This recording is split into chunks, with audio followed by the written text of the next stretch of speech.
యేసయ్య ఎవరట? చెప్పండమ్మా. మంచి దేవుడు.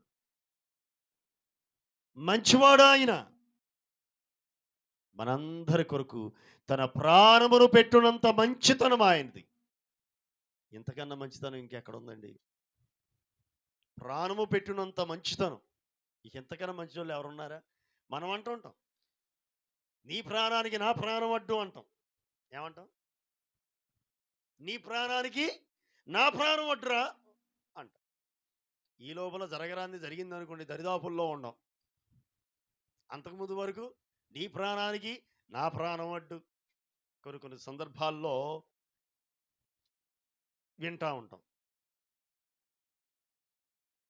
ఏడుస్తూ కొంతమంది ఏడుస్తూ, ఏ సందర్భం అంటే ఎవరన్నా దగ్గర వాళ్ళు చనిపోయారనుకోండి, బాగా అయిన వాళ్ళు చనిపోయారనుకోండి, బాగా మనం ఎక్కువగా ప్రేమించేటటువంటి వ్యక్తులు, బాగా మనం అభిమానించే వ్యక్తులు చనిపోయారనుకోండి, అప్పుడు సపోజ్ ఓ ముసలామ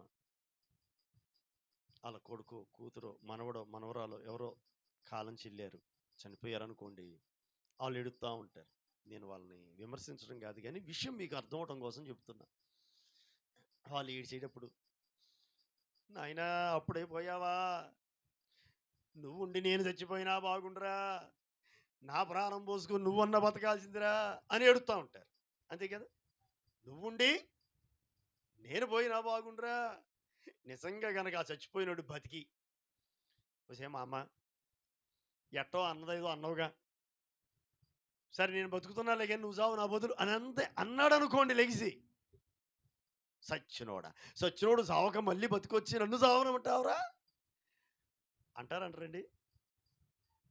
సచ్చినోడు చావకుండా మళ్ళీ బతికొచ్చి మళ్ళీ ఏమంటున్నావు, నన్ను నువ్వు చావన్నావా, నేను చచ్చేదానికి నువ్వెందుకురా అని తగులుకొని అంటారు, తిడతా ఉంటారు.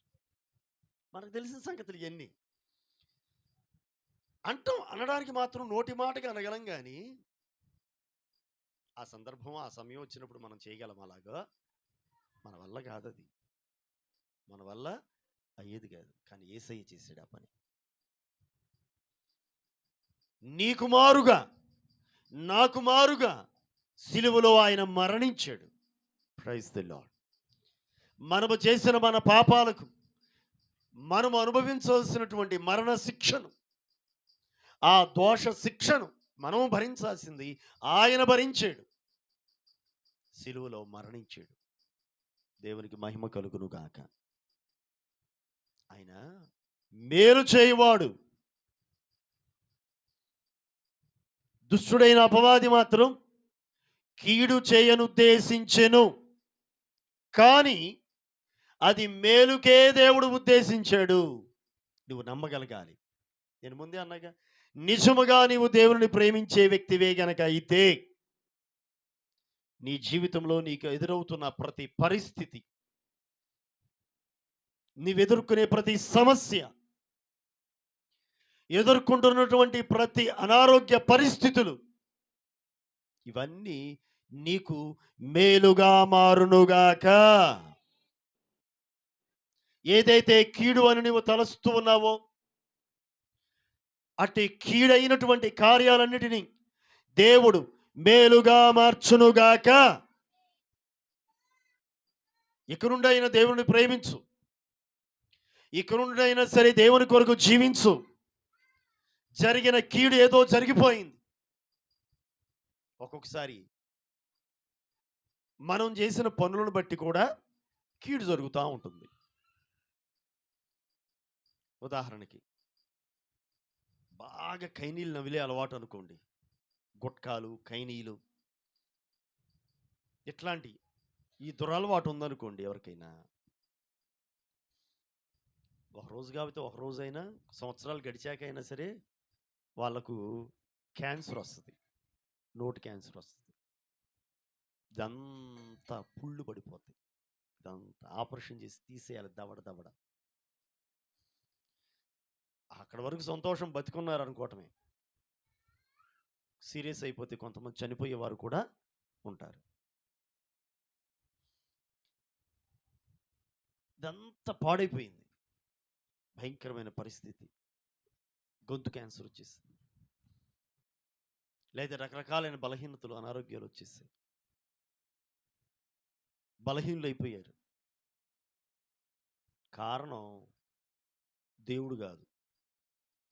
మనం ఏమంటామంటే, దేవుడు నాకు ఎందుకు పెట్టాడు రెట్ట, దేవుడు నాకే ఎందుకు పెట్టాడెట్ట, దేవుడు ఉన్నాడా, అసలు దేవుడు చూస్తున్నాడా, దేవుడు మళ్ళీ ఇదొకటి చేసేయన్నీ పనికిమాల పనులు చేసుకుంటూ కూర్చొని మళ్ళీ దేవుడు నానా. ఎందుకు అలా జరిగింది? ఒకసారి పోస్ట్ మార్టం చేసుకోవాలి. పోస్ట్ మార్టం చేయటం అంటే దాని అర్థం కోయటం కాదు. దాని అర్థం జరిగిన దాని గురించి పునఃపరిశీలన చేయాలి, ఆలోచించాలి. ఎందుకు ఇలా జరిగింది, నాకు ఎందుకు ఇలా జరిగింది? ఒకవేళ దేవుడే కనుక జరిగిస్తే అడిగే అర్హత మనకు లేదు కదా. యేసన్న గారు కూడా పాట రాశారు, ఎందుకిలా జరిగిందని యేసయ్యను అడిగే అర్హత నీకు లేనే లేదని, సహించి స్తుతించే కృప నీకుంటే చాలునులే. Praise the lord. దేవుని నమ్మిన వ్యక్తులమే కనుకైతే మన జీవితాల్లో ఏదైనా కీడు జరిగితే ఎందుకు ఇలా జరిగిందని అడే అర్హత మనకు లేదు. సహించి స్తుతించడమే, ప్రభువా ఇది ఎందు నిమిత్తం ఇలాగూ జరిగిందో, దీన్ని బట్టి నీవు ఏ మేలు చేయబోతున్నావో ప్రభువా నీకే స్తోత్రం అని దేవుణ్ణి స్తుతించగలగాలి. ఒకవేళ మన తప్పిదాలను బట్టి, మన పాపాన్ని బట్టి, మన దోషాన్ని బట్టి కనుక వస్తే అప్పుడు ఏం చేయాలి? ఎందుకు ప్రభు ఎలా వచ్చింది అని అంటామా? అనకూడదు. ఏం చేయాలి మరి?